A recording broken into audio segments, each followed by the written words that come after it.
Shalom my dears, happy Sunday. Sebelum kita mulai ibadah, ada beberapa hal yang perlu kita perhatikan. Yang pertama, kami mengucapkan selamat datang bagi teman-teman yang baru pertama kali hadir di dalam ibadah online ini. Bagi teman-teman yang ingin bergabung di dalam keluarga rohani, teman-teman juga dapat menghubungi nomor di bawah ini. Yang kedua, pastikan kalian sedang dalam keadaan fokus, tidak mengerjakan sesuatu yang lain, dan ikuti pujian penyembahan, dengarkan firman, serta satukan hati ketika berdoa. Yang ketiga, jangan lupa untuk bagikan link video ini ke teman atau keluarga kalian. Yang keempat, jangan lupa klik like dan subscribe channel video ini dan follow Instagram @ajijogja agar kalian tidak ketinggalan informasi. Yang kelima, kami mengucapkan selamat ulang tahun bagi teman-teman kami yang berulang tahun di bulan Mei. Yang terakhir, tetap jaga kesehatan, kebersihan, dan ikuti himbauan dari pemerintah. Selamat beribadah, Tuhan Yesus memberkati.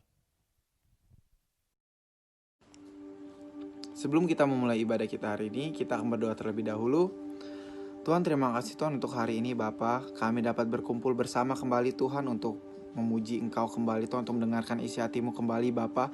Kiranya Bapa Kau yang sertai Tuhan ibadah kami Tuhan dari awal sampai akhir Bapa. Tuhan, kami tidak ingin ambil sedikit pun kemuliaan Tuhan dalam ibadah ini Bapa. Kiranya Tuhan, biar Engkau satu-satunya Tuhan yang dimuliakan Tuhan.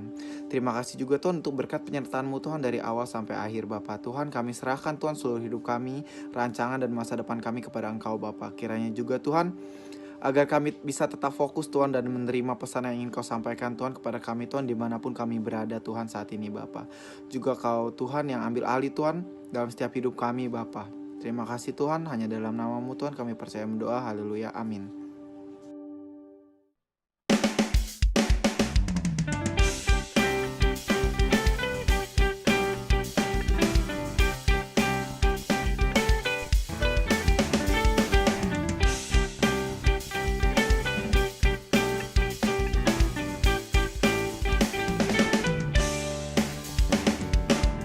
Mataku hanya memandang padamu, telingaku kan selalu mendengar suaramu, mulutku dipenuhi pujian, berikan damai di jiwaku, hidupku untuk beritakan firman-Mu dan genapi rancangan-Mu untuk dunia. Dengan kuasa yang Kau berikan bagiku, pakaiku jadi saksi-Mu. Dia ada di sini, Yesus ada di sini. Dia ada bagiku, Dia ada bagimu, dan ku angkat tanganku pada Sang Raja. Jadilah kehendak-Mu, Yesus Tuhanku. Pergi dan nyatakan kasih-Mu, membawa hadirat-Mu.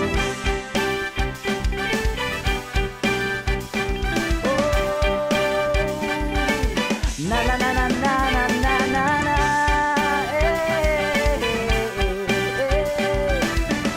Mari bersama-sama dimanapun berada katakan, hidupku, hidupku untuk beritakan firman-Mu dan genapi rancangan-Mu untuk dunia.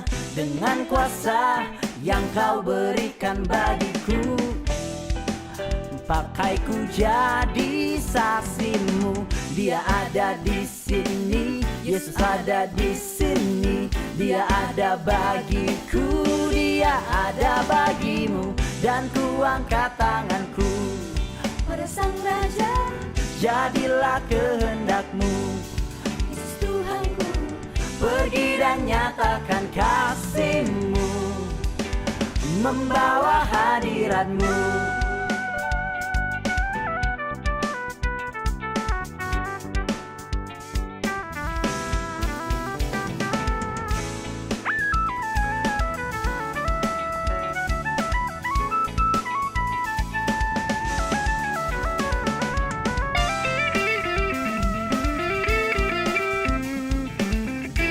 Mari dimanapun berada sama-sama katakan, cause He's here, come on.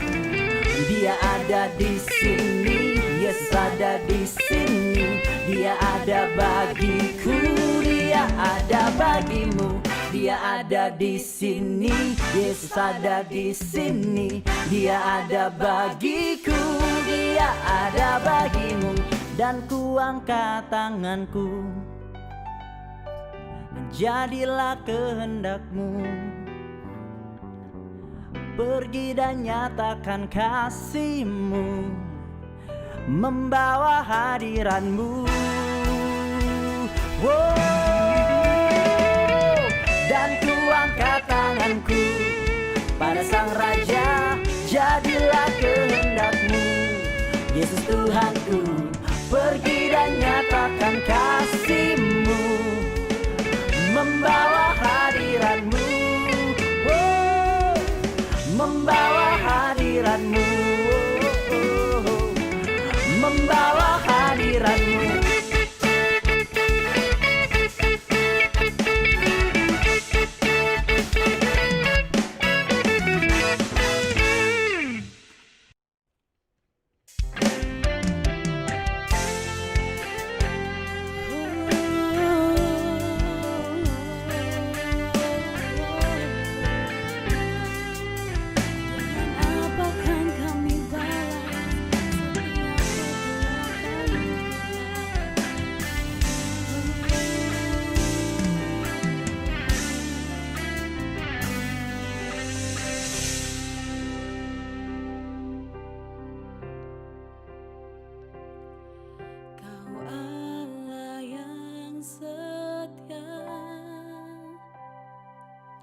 Bapa yang mulia, kasih-Mu besar Tuhan. Kau pulihkan hidupku.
hatiku menyembahmu Yesus. Ku bersyukur padamu, dengan apa kan ku balas segala kebaikanmu. Segenap hatiku menyembahmu Yesus. Ku bersyukur padamu. Segenap hatiku menyembahmu Yesus. Ku bersyukur padamu. Segenap hatiku menyembahmu Yesus. Ku bersyukur padamu selamanya. Oh, selamanya Tuhan. Kami bersyukur Bapa buat setiap kasih-Mu, buat setiap penyertaan dalam hidup kami. Terima kasih Tuhan, Engkau sungguh luar biasa dalam hidup kami. Haleluya,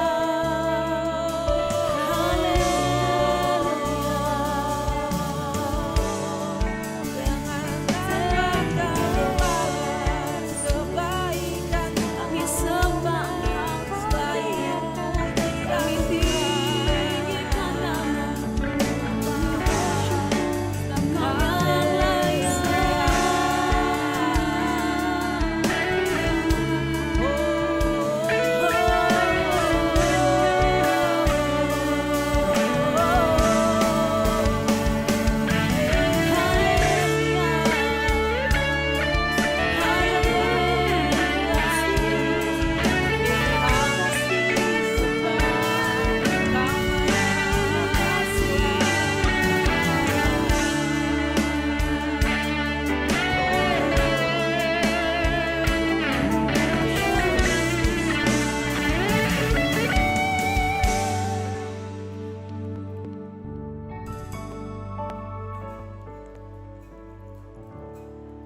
I'm not enough unless you come.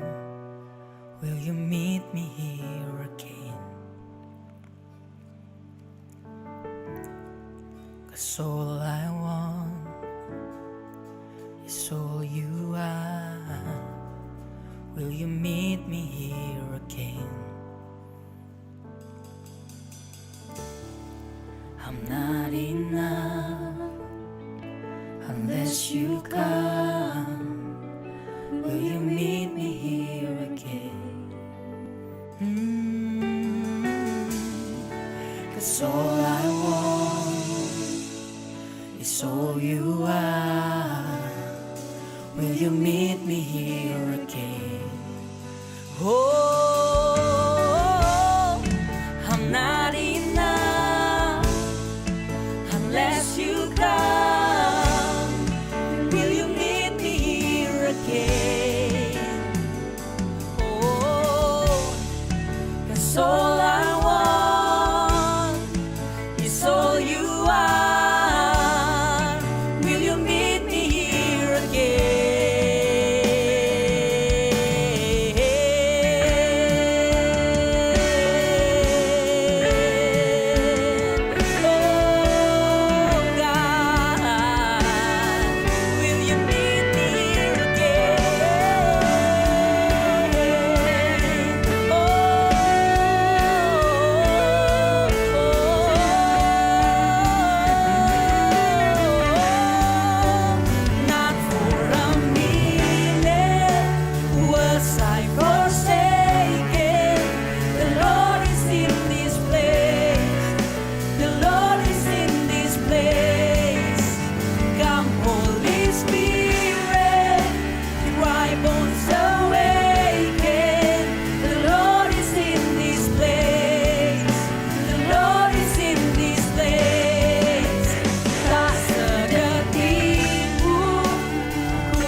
Datang Roh Kudus, kuasa-Mu bangkitkan.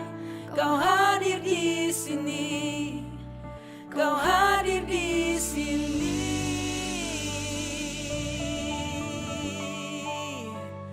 Ya, Kau hadir di sini, Tuhan.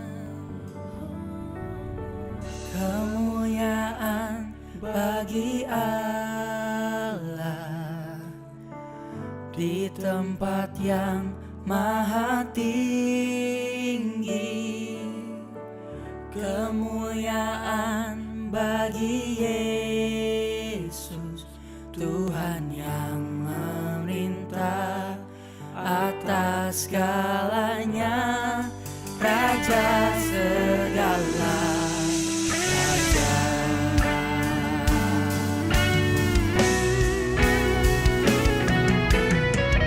Kemuliaan bagi Allah di tempat yang maha tinggi.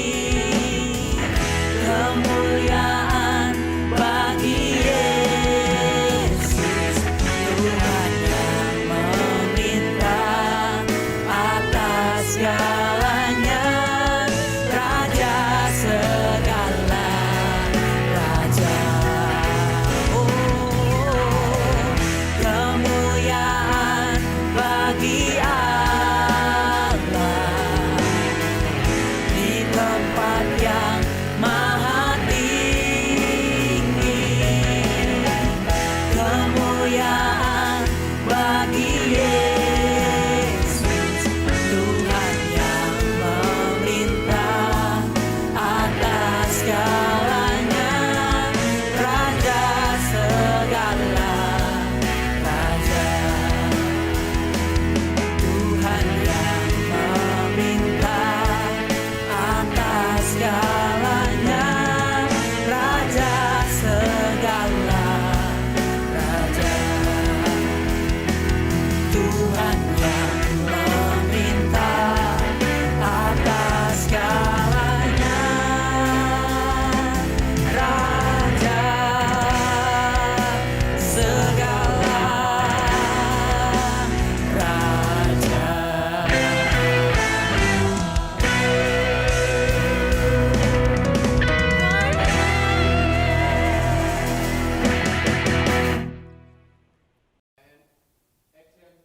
Shalom.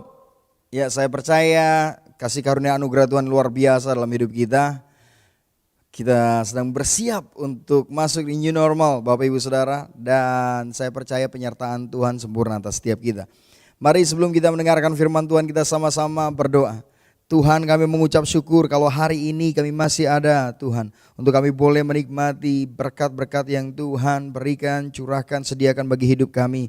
Dan terima kasih Tuhan Yesus buat segala sesuatu yang Kau kerjakan dalam kehidupan kami. Dan biarlah setiap kami Bapa boleh belajar mendengar apa yang menjadi tuntunan dan arahan dari firman-Mu Bapa. Urapi hamba-Mu, biarlah hamba-Mu menyampaikan apa yang menjadi isi hati-Mu Tuhan. Di dalam nama Yesus kami berdoa dan mengucap syukur. Haleluya. Amin. Haleluya. Tidak ada yang satu kebetulan bahwa di hari pencurahan Roh Kudus ini, saudara, kita ada di tengah-tengah, di mana kita juga disuruh untuk banyak-banyak di rumah menanti-nantikan, saudara. Tidak hanya menantikan, saya percaya tidak hanya menantikan pandemi ini berlalu, tapi ada hal yang lebih penting, yaitu kita menanti-nantikan bagaimana Tuhan bekerja dalam kehidupan kita. Dan saya percaya di waktu-waktu ini Tuhan gerakkan kita untuk terus berdoa, terus berdoa, terus berdoa. Baik di dalam keluarga kita, baik juga dengan komunitas di gereja kita terus berdoa. Karena saya percaya ketika kita menabur doa dalam setiap hari, saudara, saya percaya setiap kita dipakai Tuhan untuk dijadikan alat untuk menyatakan kemuliaannya melalui doa-doa kita. Dan hari ini adalah hari Pentakosta, di mana kita memperingati pencurahan Roh Kudus 2000 tahun yang lalu, di mana murid-murid Yesus berkumpul, rasul-rasul berkumpul di loteng Yerusalem dan mereka menerima pencurahan Roh Kudus. Mari kita semua sama-sama melihat dan bagaimana kerja daripada Roh Kudus atas setiap murid-murid dan rasul-rasul. Sangat luar biasa. Mari kita mau belajar dari kitab Yeskiel 37, perikopnya tentang kebangkitan Israel. Dan saya mau bilang Israel saudara dan saya, jadi saya bisa bilang bahwa ini kebangkitan kita. Kebangkitan kita. Ayat yang pertama dikatakan seperti ini. Lalu kekuatan Tuhan meliputi aku dan ia membawa aku keluar dengan perantaraan rohnya dan menempatkan aku di tengah-tengah lembah. Dan lembah ini penuh dengan tulang-tulang. Ia membawa aku melihat tulang-tulang itu berkeliling-keliling dan sungguh amat banyak bertaburan di lembah itu. Lihat tulang-tulang itu amat kering. Saudara, ini bicara tentang situasi dan kondisi di dalam lembah, ada banyak tulang-tulang. Saudara, ini situasi di mana terjadi kematian, kebinasaan, kehilangan pengharapan, tidak ada kehidupan. Ini situasi dan saya mau bilang ya mungkin mirip-mirip juga dengan apa yang kita alami saat ini. Ada banyak orang kehilangan nyawanya karena pandemi ini. Ada banyak orang juga kehilangan pekerjaan, ada banyak orang juga kehilangan pengharapan, bahkan ada banyak orang juga kehilangan pasangan hidup. Karena mungkin dipanggil Tuhan ya karena wabah ini. Dan ada banyak juga yang mulai kehilangan iman untuk masa depan. Gambaran ini seperti lembah yang kelam. Seperti lembah yang penuh dengan tulang-tulang dan dikatakan lebih lagi, tulang-tulang itu amat kering. Jadi benar-benar seperti tidak ada pengharapan. Inilah situasi dan kondisi yang terjadi saudara. Di Yeskiel 37 dikatakan seperti itu. Tapi di ayat yang selanjutnya dikatakan di ayat yang ketiga, lalu ia berfirman kepadaku, hai anak manusia, dapatkah tulang-tulang ini dihidupkan kembali? Aku menjawab, ya Tuhan Allah, engkaulah yang mengetahui. Lalu firman-Nya kepadaku, bernubuatlah mengenai tulang-tulang ini dan katakanlah kepadanya, hai tulang-tulang yang kering, dengarlah firman Tuhan. Jadi saudara, di sini dikatakan di ayat yang ketiga dan keempat bahwa saudara perkatakanlah firman Tuhan, perkatakanlah perkataan-perkataan iman. Di sini dikatakan tidak dikatakan firman Tuhan tidak hanya diperkatakan ketika kita ada di gereja, ketika kita berdoa, tetapi saudara ini dikatakan perkatakan firman Tuhan. Bahkan ini diperkatakan bukan kepada orang hidup, diperkatakan kepada tulang-tulang yang kering. Artinya dalam situasi-situasi yang sulit sekalipun firman Tuhan saudara bisa kita perkatakan, dan firman Tuhan saya mau katakan harus kita perkatakan. Kenapa? Karena dari firman Tuhan itulah timbul akan iman kita. Iman timbul dari perkataan firman Tuhan. Ketika Yeskiel disuruh bernubuat kepada tulang-tulang, dengarlah firman Tuhan. Dan saya percaya setiap kita, bahkan Daud berbicara seperti ini dalam dirinya. Hai jiwaku, pujilah Tuhan. Hai jiwaku, pujilah Tuhan. Hai jiwaku, mengapa engkau bersedih, mengapa engkau gundah gulana. Saudara, kepada setiap kita saudara, kita diberi kuasa yaitu firman Tuhan untuk kita perkatakan. Ketika kita menghadapi pergumulan, kita menghadapi perasaan yang gak enak, kita bisa perkatakan, hai jiwaku, pujilah Tuhan. Seperti yang Daud lakukan. Di ayat selanjutnya dikatakan di ayat yang kelima, beginilah firman Tuhan Allah kepada tulang-tulang ini, aku memberi nafas hidup di dalammu supaya kamu hidup kembali. Jadi jelas bahwa yang memberi kehidupan itu adalah firman Tuhan. Ketika Yesus dicobai di padang gurun 40 hari 40 malam dia berpuasa, dan ketika dia rasakan lapar, iblis datang mencobai dan berkata, jikalau engkau anak Allah, ubahlah batu ini menjadi roti. Lalu Yesus berkata, ada firman Tuhan berkata bahwa manusia hidup bukan dari roti saja, melainkan dari firman, dari perkataan Allah. Jadi ini jelas bahwa firman Tuhan itulah yang membawa kehidupan. Firman Tuhan itulah yang memberi kehidupan. Dan bahkan Yesus juga berkata bahwa akulah jalan. Ya, jalan kehidupan. Bahwa dikatakan di sini firman Tuhan itulah yang menghidupkan.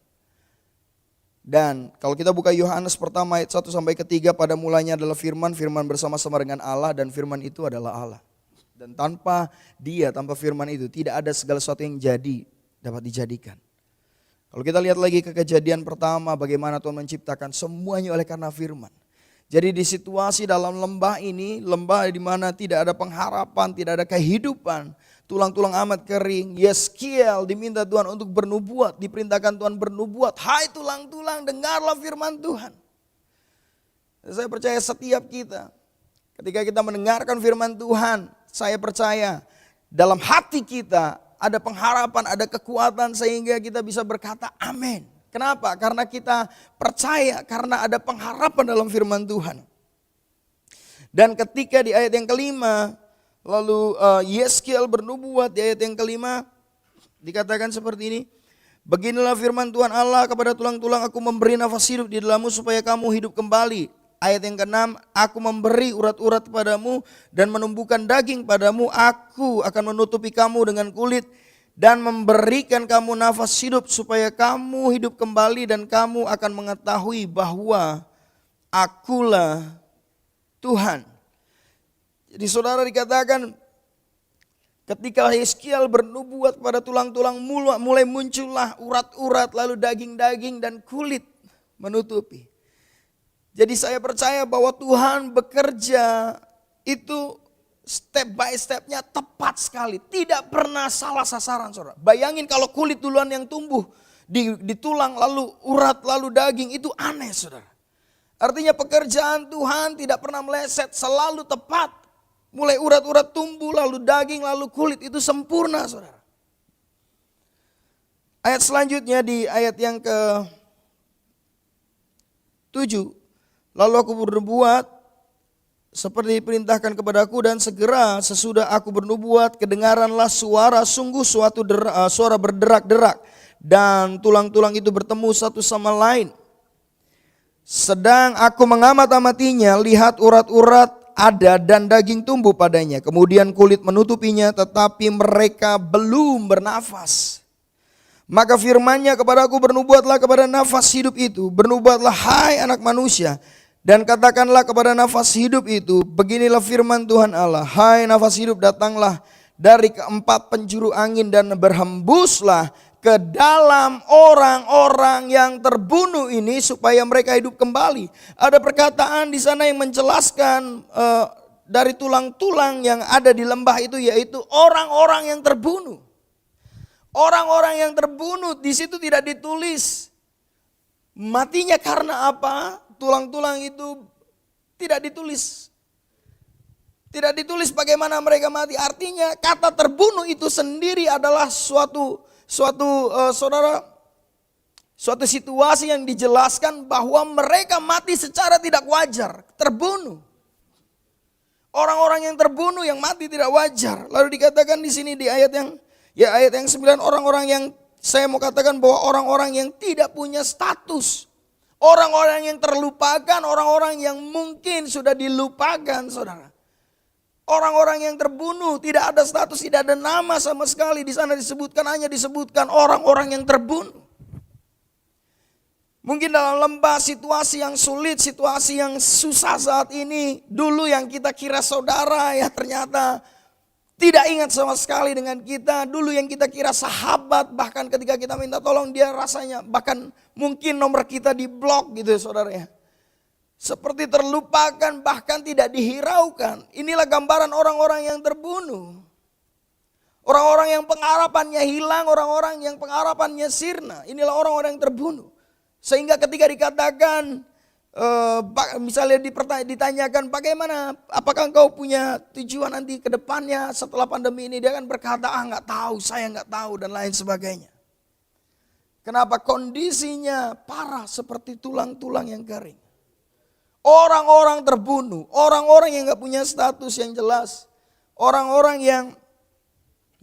yang tidak memiliki identitas, hanya dikatakan orang-orang yang terbunuh.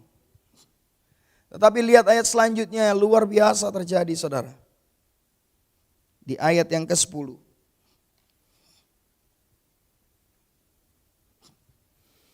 Lalu aku bernubuat seperti diperintahkannya kepadaku.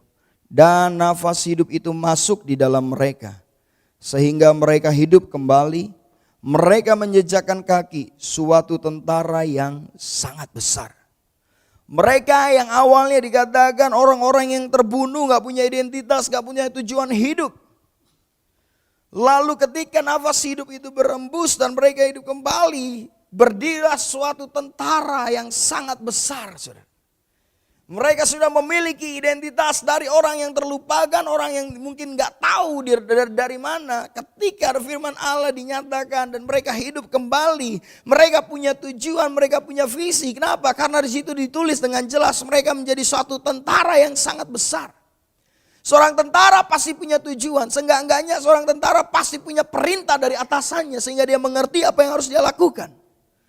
Dan saya percaya saudara dan saya adalah tentara, ya tentaranya Tuhan yang Tuhan tentukan. Kenapa? Karena ada order, ada perintah yang Tuhan berikan dalam hidup kita. Dari orang yang dulu kita nggak tahu siapa, nggak tahu apa-apa, atau bahkan dari orang yang tidak berdaya. Ketika Roh Kudus, saya percaya saudara, ketika Roh Kudus memberi kehidupan kepada kita, dan saya percaya sama seperti kalau kita lihat dari rasul-rasul, khususnya kita belajar dari yang namanya Rasul Petrus. Sebelum pencurahan Roh Kudus, Petrus yang merasa dirinya dia sanggup menolong Tuhan. Bahkan dia berkata, Tuhan, aku rela mati bagi Engkau. Lalu Yesus berbicara kepadanya, sebelum ayam berkokok 3 kali, engkau sudah menyangkal aku 3 kali. Petrus yang awalnya mencoba dengan kekuatannya mengikuti Tuhan, gagal. Ketika di Taman Getsemani Yesus ditangkap, Petrus mengeluarkan pedang lalu memotong telinga dari pengawal itu. Setelah itu ketika Petrus mengikuti Yesus, ketika ditangkap di pelataran rumah imam besar, saudara, Petrus waktu itu ditanyakan seorang hamba, engkau juga orang Galilea yang biasa bersama-sama dengan Yesus? Lalu dia menyangkal, enggak, bukan aku. Padahal dia tahu betul, saudara. Karena dikatakan orang Galilea itu punya lafal yang beda, punya saudara ya, punya logat yang berbeda. Kalau Indonesia semua logat banyak yang berbeda, yang kental itu logat orang Batak gitu saudara. Logat orang Madura, logat orang Banyumas. Gak mungkin kalau ditanya, kamu pasti dari Madura gitu kan. Lalu dia bilang, oh gak mungkin Pak, saya bukan dari Madura. Gak mungkin Pak. Jadi gak bisa orang bilang kalau logatnya udah jelas logat Madura, lalu dia bilang bukan dari Madura. Tapi Petrus tetap menyangkal bahwa dia tidak mengenal Yesus. Setelah 3 kali ayam berkokok, lalu Petrus ingat akan perkataan Yesus. Dan di situ dikatakan bahwa Petrus sangat sedih. Setelah itu yang terjadi pada Petrus, jadi orang yang bimbang, tidak tahu arah, saudara.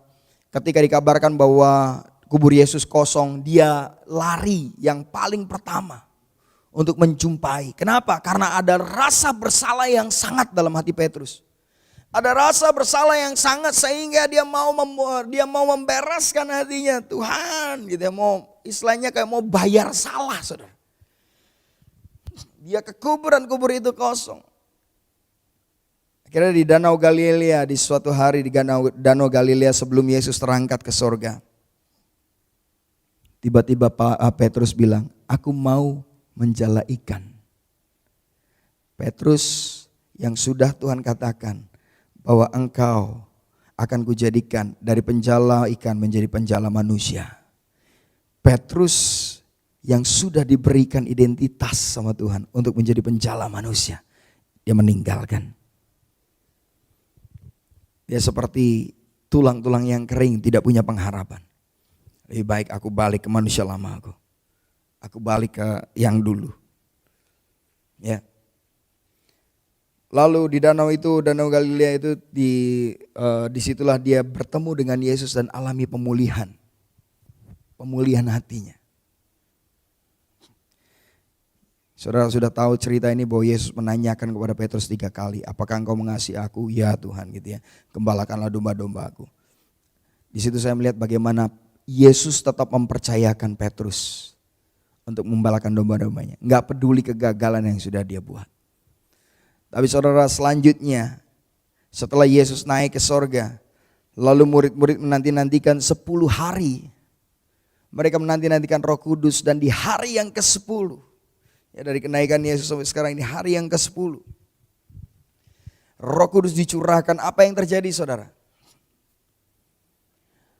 Rasul-rasul dipenuhi oleh kuasa Roh Kudus, dipenuhi oleh pencurahan Roh Kudus. Pencurahan Roh Kudus ini bukan, saudara, ini bukan yang maksud saya bukan manusia yang buat-buat, tapi ini sudah dijanjikan Tuhan bahkan dari zamannya Yesaya, Yeremia, Yeskiel sudah dijanjikan bahwa aku akan mencurahkan Rohku, dan di zaman Yoel juga dipertegas, aku akan mencurahkan Rohku ke atas semua manusia, baik anak-anak kecil, baik orang-orang dewasa. Dan inilah waktunya Roh Kudus dicurahkan dalam hidup kita. 2000 tahun yang lalu awal-awalnya itu Pentakosta pertama di loteng Yerusalem, saudara. Di sanalah murid-murid berkumpul, mereka menanti-nantikan Roh Kudus. Dan di hari yang ke-10 saudara, di peristiwa Pentakosta, lalu lidah-lidah api menyambar mereka. Dan setelah itu apa yang terjadi saudara? Ya setelah itu yang terjadi, Petrus di Kisah Rasul 2, dia berkhotbah 3.000 orang bertobat. Karena 3.000 orang itu baru laki-laki saja, saudara. Waktu murid-murid dan rasul-rasul ini dipenuhi Roh Kudus, orang-orang bilang mereka sedang mabuk. Lalu Petrus bilang, mana mungkin ini masih pagi hari, mana mungkin mabuk. Mereka dipenuhi Roh Kudus, dan Petrus menjelaskan panjang lebar. Padahal sebelumnya dia nggak berani muncul, saudara. Dia nggak berani tampil ke depan. Kenapa? Karena saya percaya itu adalah peristiwa Pentakosta itu, saudara, itu hampir sama seperti Lebaran, di mana semua orang kumpul jadi satu di Yerusalem. Dan di sana juga ada orang-orang yang meneriakkan salib kepada Yesus. Ada orang-orang Farisi juga yang menyalibkan Yesus. Dan murid-murid ini kumpul di loteng Yerusalem, mengunci pintunya. Kenapa? Karena takut. Tapi setelah ada pencurahan Roh Kudus, dari orang yang takut, dari orang yang tidak berdaya, diubahkan menjadi satu tentara. Petrus dari orang yang takut diubahkan. Dan dia berkhotbah dengan berapi-api. Dia nyatakan, bahkan dikatakan, bertobatlah dan berilah dirimu dibaptis dalam nama Bapa, Putra, dan Roh Kudus, dalam nama Tuhan Yesus. Petrus yang tadinya menarik diri, merasa tidak berdaya, merasa tidak berharga karena sudah menyangkal Yesus. Tapi oleh pencurahan Roh Kudus, pengurapan yang daripada Tuhan memampukannya. Dia memiliki api yang menyala-nyala dalam melayani Tuhan. Tidak hanya itu, pelayanan Petrus disertai dengan kuasa yang luar biasa. Ketika Petrus berjalan ke bait Allah, ada seorang pengemis yang lumpuh sekitar sudah 30 tahun. Lalu pengemis ini berharap Petrus memberikan sesuatu kepadanya. Tetapi Petrus berkata, padaku tidak ada emas dan perak padaku. Tetapi demi nama Yesus orang Nazaret itu berjalanlah. Maka orang lumpuh ini berjalan. Petrus yang tadinya dia menarik diri, bahkan mau meninggalkan pelayanan, dipakai Tuhan luar biasa ketika mengalami pencurahan Roh Kudus. Bahkan dikatakan kalau kita baca Kisah Para Rasul, orang-orang menaruh orang-orang sakit di pinggir-pinggir jalan. Sekiranya Petrus lewat, bayangannya menjamah mereka dan sembuh, saudara. Sama seperti apa yang firman Tuhan katakan, bagi mereka yang percaya kepadaku, kata Kristus, mereka juga akan melakukan perkara-perkara bahkan yang lebih besar daripadaku. Saya baca, sepanjang saya baca Alkitab, belum ada diceritakan bahwa bayangan Yesus menyembuhkan. Bukan berarti Yesus gak hebat, saudara, bukan. Tetapi Yesus pakai luar biasa Petrus. Bayangannya menyembuhkan. Ketika ada pencurahan Roh Kudus, ketika murid-murid dipenuhi oleh Roh Kudus, maka mereka diberikan keberanian yang luar biasa. Lalu Petrus juga, saudara, kalau kita baca di Kisah Rasul ayat 4 ayat 18 sampai 19, di mana Petrus diperhadapkan ke mahkamah agama. Lalu disuruh dengan keras, jangan lagi beritakan tentang Yesus. Lalu mereka berkata, Petrus dan Yohanes bilang gini, silakan pertimbangkan, lebih baik taat kepada Allah atau taat kepadamu. Lalu mereka dilepaskan dan mereka semakin memberitakan tentang Yesus. Lalu rasul-rasul ditangkap termasuk Petrus. Mereka ditangkap di Kisah Rasul 5 ayat 39 sampai 40. Mereka ditangkap dan disesah. Tapi apa yang terjadi ketika mereka disesah, mereka dianiaya, saudara, ketika mereka keluar dari sana, mereka bersuka cita karena dianggap layak untuk menderita dan dihina oleh karena nama Yesus.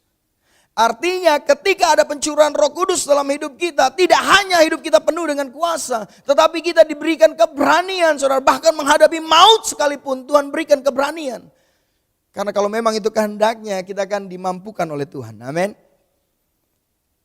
Dan yang lebih penting lagi, Roh Kudus dicurahkan bukan hanya untuk kita menerima kuasa.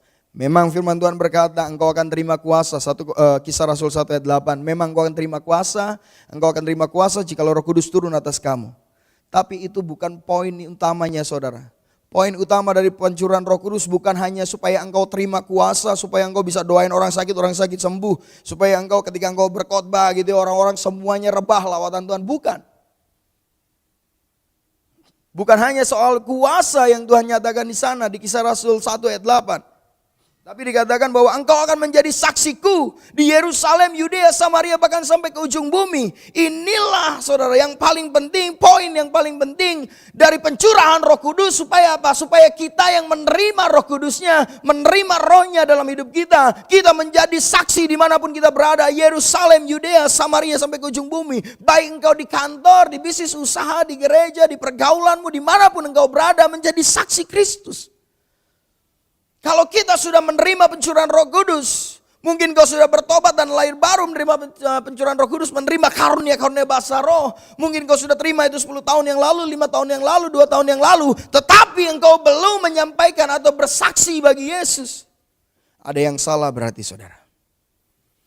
Karena tujuan utama engkau diperlengkapi dengan kuasa yang daripada Tuhan adalah supaya engkau menjadi saksi Yesus. Menjadi saksiku, kata Tuhan. Dalam bahasa Yunaninya martir. Kalau kita dengar kata martir pasti menyerahkan nyawa kita. Karena memang firman Tuhan sudah berkata, barang siapa yang takut kehilangan nyawanya, dia akan kehilangan. Tapi barang siapa yang kehilangan nyawanya oleh karena namaku, dia akan mendapatkannya. Jadi saya percaya bahwa peristiwa Pentakosta, pencurahan Roh Kudus, bukan hanya sekedar buat kita dibangkitkan dari tulang-tulang yang amat kering di dalam lembah menjadi satu tentara yang besar. Tidak hanya sekedar itu. Tapi kita menjadi saksi-saksi Tuhan, menjadi tentara-tentaranya Tuhan yang menyampaikan kesaksian Kristus. Bagaimana Tuhan menyelamatkan hidup kita. Bagaimana Tuhan mempertobatkan hidup kita. Bagaimana Tuhan menjamah hidup kita, mengubahkan hidup kita. Saksikan, saudara. Karena saya percaya justru bahkan di masa-masa sulit saat ini ada banyak orang cari jawaban tetapi mereka tidak mendapatkan. Tetapi ketika engkau membuka mulutmu untuk bersaksi bagi Yesus, saya percaya ada kuasa yang menyertai perkataan-perkataanmu. Sehingga orang yang mendengar perkataan-perkataanmu mereka dikuatkan dan mereka menemukan jawaban itu. Jadi ini waktunya Bapak Ibu Saudara semua untuk kita boleh jadi menjadi saksi Yesus. Tapi Pak, saya nggak punya talenta ini, saya nggak punya talenta itu. Saya nggak pandai bicara dan lain sebagainya. Ketika Roh Kudus memenuhi setiap hidup kita, maka Roh Kudus akan memampukan setiap kita untuk berkata-kata. Dari rasul-rasul Yesus, kebanyakan mereka bukan orang-orang yang pintar, terpandang, bukan, saudara. Bahkan Matius pemungut cukai ada di sana. Simon orang Zelot, pemberontak pada bangsa Romawi. Petrus, Yakobus, Yohanes seorang nelayan. Bahkan ketika mereka diperhadapkan ke mahkamah agama, mereka dikatakan mereka bukan orang terpelajar. Bagaimana mereka bisa memperkatakan ini semua pengetahuan ini semua bagaimana? Karena Roh Kudus. Saya percaya ketika Roh Kudus dicurahkan dalam hidup kita, maka Roh Kudus akan memampukan setiap hidup kita untuk kita boleh menjadi saksi. Amin. Jikalau engkau mungkin merasa saat ini, saat-saat seperti